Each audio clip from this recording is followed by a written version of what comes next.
Samajwadi party के नेता और राज्यसभा एमपी रामजी लाल सुमन जी ने एक टिप्पणी की है 21 मार्च 2025 को राज्यसभा में। उन्होंने कहा कि राणा सांगा जो कि मेवाड़ के राजा थे, उन्होंने बाबर को इनवाइट किया था भारत पे इन्वेड करने के लिए 1526 में। इस टिप्पणी में कितनी सच्चाई है, क्योंकि ये टिप्पणी एक बहुत ही बड़े कंट्रोवर्सी का नाम ले चुकी है। अभी करणी सेना हाई कंट्रोवर्शियल मैटर पे आगे बढ़ के माफी मांगने के लिए कह रही है रामजी लाल सुमन जी को, और एट द सेम टाइम उनका ये कहना है कि किस तथ्य के आधार पे, किस प्रूफ के आधार पे आखिर एक राज्यसभा एमपी हिंदू कम्युनिटी को चोट पहुंचा सकते हैं। तो चलिए आइए जानते हैं इसके बारे में कि क्या सच में ऐसा है कि राणा सांगा जी ने बाबर को इन्वाइट किया था भारत में 1526 में। तो चलिए इसके बारे में हम जानते हैं। सबसे पहली बात, जो समाजवादी पार्टी के एमपी हैं उनका कहना था, जो सबसे बड़ा स्टेटमेंट उन्होंने दिया कि बीजेपी भाजपा हमेशा कहती है कि मुस्लिम्स जो इंडिया में हैं, जो भारत में मुसलमान हैं, उनमें बाबर का डीएनए है। तो उनका कहना था कि अगर बीजेपी ऐसा कहती है, ये बहुत ही पॉलिटिकली मोटिवेटेड स्टेटमेंट है, कंट्रोवर्शियल है, फिर भी मैं आपको बता रही हूँ ताकि बैकग्राउंड मिल जाए। उनका कहना है कि अगर मुस्लिम्स भारत में, अगर उनमें बाबर का डीएनए है तो हिंदू में राणा सांगा का डीएनए है। और उनका कहना है कि राणा सांगा वही हैं जिन्होंने बाबर को भारत में इन्वेड करने के लिए इनवाइट किया था। यहीं से कंट्रोवर्सी शुरू होती है। तो हमें यह जानना है कि आखिर इसके पीछे कितनी सच्चाई है, क्या इसका कोई हिस्टोरिकल एविडेंस है, क्या इसका कोई हिस्टोरिकल रिकॉर्ड है, क्या इसमें कोई हिस्टोरिकल क्रेडिबिलिटी है भी कि नहीं है। तो सबसे पहली बात, राजस्थान के मेवाड़ के राजा थे राणा सांगा, जिनका एक्चुअल नाम था महाराणा संग्राम सिंह। इनका नाम महाराणा संग्राम सिंह था और ये मेवाड़ के राजा थे। 1509 से लेकर के 1528 तक वो मेवाड़ के राजा बने रहे। और 1527 में बैटल ऑफ खनुआ होता है, जो कि राणा सांगा और बाबर के बीच में होता है। खनुआ आगरे से थोड़ा दूर है। वहां पे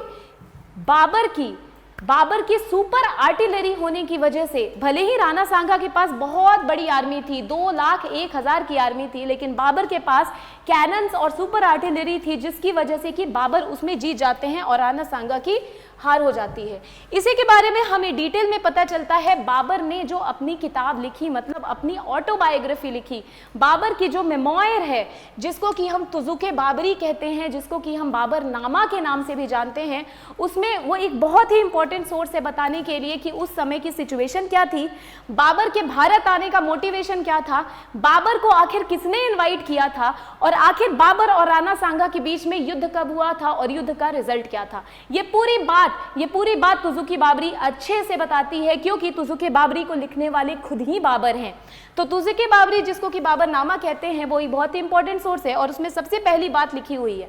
बाबर खुद इस चीज को लिखते हैं कि पंजाब के गवर्नर दौलत खान लोधी, जो कि इब्राहिम लोधी, जो कि दिल्ली सुल्तान थे, इब्राहिम लोधी डायनेस्टी के आखिरी सुल्तान, उन्होंने दौलत खान लोधी, उनके अंकल थे, इब्राहिम लोधी के अंकल थे दौलत खान लोधी, और दौलत खान लोधी ने ही बाबर को इंडिया में आकर के इन्वेड करने के लिए और अपनी किंगडम, मुगल किंगडम को स्टैब्लिश करने के लिए जो है वो इंडिया में इन्विटेशन दी थी, ना कि राणा सांगा ने दी थी। उन्होंने लिखा है कि Daulat Khan Lodi invited me to India, not India, he referred Hindustan.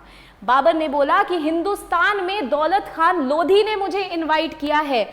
और उसी के बाद वो दूसरी बात ये कहते हैं कि जब मैं उज़्बेकिस्तान से काबुल में था, हिंदुस्तान मैंने इंटर नहीं किया था, तो उस टाइम पे राणा सांगा के एक एनवॉय का मतलब होता है मैसेंजर मतलब डिप्लोमैट मतलब अम्बेसडर। तो एक अम्बेसडर, एक मैसेंजर, एक डिप्लोमैट आए थे राणा सांगा के साइड से बाबर से मिलने। लेकिन डिप्लोमैट को भेजने का मतलब, मैसेंजर को भेजने का मतलब ये नहीं होता है कि आप इनविटेशन दे रहे हो। यहाँ पे कहीं भी इनवाइट करने का वर्णन नहीं है, बल्कि तुजुके बाबरी कहती है कि हाँ इनवाइट किया गया था, लेकिन उन्होंने जिनका नाम लिया है वो दौलत खान लोधी हैं, जो कि इब्राहिम लोधी के एरोगेंट एटीट्यूड की वजह से, जो उनके पंजाब के गवर्नर भी थे, उनके एरोगेंट एटीट्यूड की वजह से वो चाहते थे कि तख्त से इब्राहिम लोधी हट जाए, और वहां पे इसी वजह से उन्होंने बाबर को अपनी पर्सनल एगनी निकालने के लिए इनवाइट किया था कि आप इंडिया में इन्वेड करो।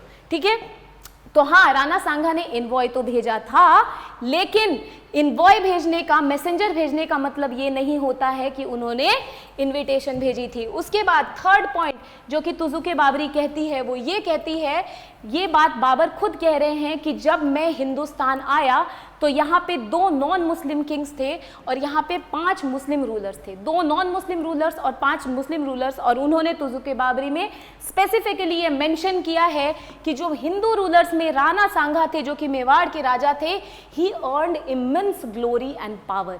उनके पास बहुत ज़्यादा पावर थी, बहुत ज़्यादा ग्लोरी थी। और ये लिखने की वजह क्या है? ये लिखने की वजह है उसके कुछ साल पहले ऑलरेडी दिल्ली सल्तनत के इब्राहिम लोधी को ऑलरेडी राणा सांगा 2 बैटल्स में हरा चुके थे। वो था 1517 और 1518। 1517 में जो बैटल होता है उसको कहते हैं बैटल ऑफ खतौली। उसमें इब्राहिम लोधी और राणा सांगा की लड़ाई हुई, जिसमें कि इब्राहिम लोधी की हार होती है, राणा सांगा की जीत। और जो दूसरी होती है 1 साल बाद 1518, वो है बैटल ऑफ बारी। बैटल ऑफ बारी में भी राणा सांगा ने इब्राहिम लोधी को डिफीट किया था। तो जो दिल्ली सल्तनत का सुल्तान था उसको जिसने डिफीट किया, उसकी सुप्रीमेसी और glory any time Ibrahim Lodhi से, दिल्ली सुल्तान से तो ज्यादा ही होगी। इसीलिए स्पेसिफिकली तुजुक बाबरी में ये मेंशन किया गया है कि राणा सांगा, बाकी जितने भी राजा थे, जितने भी सुल्तान थे, उन सब में राणा सांगा के पास इमेंस ग्लोरी और इमेंस पावर था। और इसी वजह से बाबर चाहता था कि वो राणा सांगा को डिफीट करे, क्योंकि राणा सांगा को इनविंसिबल बोला जाता था। राणा सांगा को बोला जाता था कि उनको कोई डिफीट कर ही नहीं सकता है।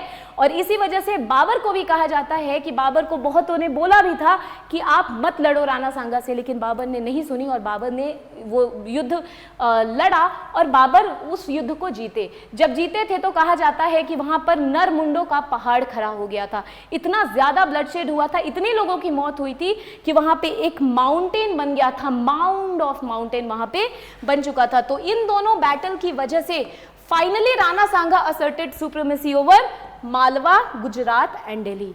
मतलब कि अगर हम बात करें तो ये वाला जो इलाका है, इस पूरे इलाके पे राणा सांगा का क्या हो गया था? सुप्रीमेसी राज हो गया था। उसके बाद तुजुक बाबरी तीसरी चीज क्या कहती है? तो तुजुक बाबरी चौथी चीज क्या कहती है?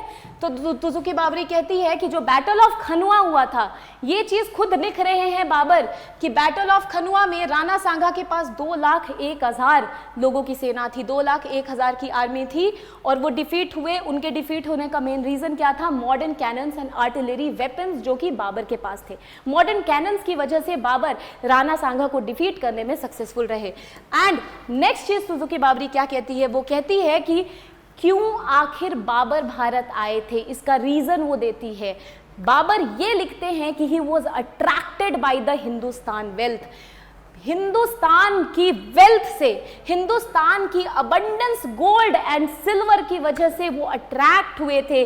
वो चाहते थे कि वो जाएं और वहां पे अपनी एम्पायर बनाएं, क्योंकि इसी के बाद तुजुक बाबरी नेक्स्ट चीज ये कहती है, यानी कि लिखते हैं तुजुक बाबरी में बाबर ये लिखते हैं कि हिंदुस्तान की वेल्थ से तो वो अट्रैक्ट हुए थे, लेकिन उनकी मजबूरी भी थी भारत आना। उनकी मजबूरी क्यों थी भारत आना? क्योंकि जहां के वो थे, उज़्बेकिस्तान के थे, वहां पे पॉलिटिकल इंस्टेबिलिटी चल रही थी। राइवलरी की वजह से उन्हें वहां से निकाल दिया गया था और उनके पास कोई चारा नहीं था बल्कि हिंदुस्तान की तरफ अपना रुख करने का।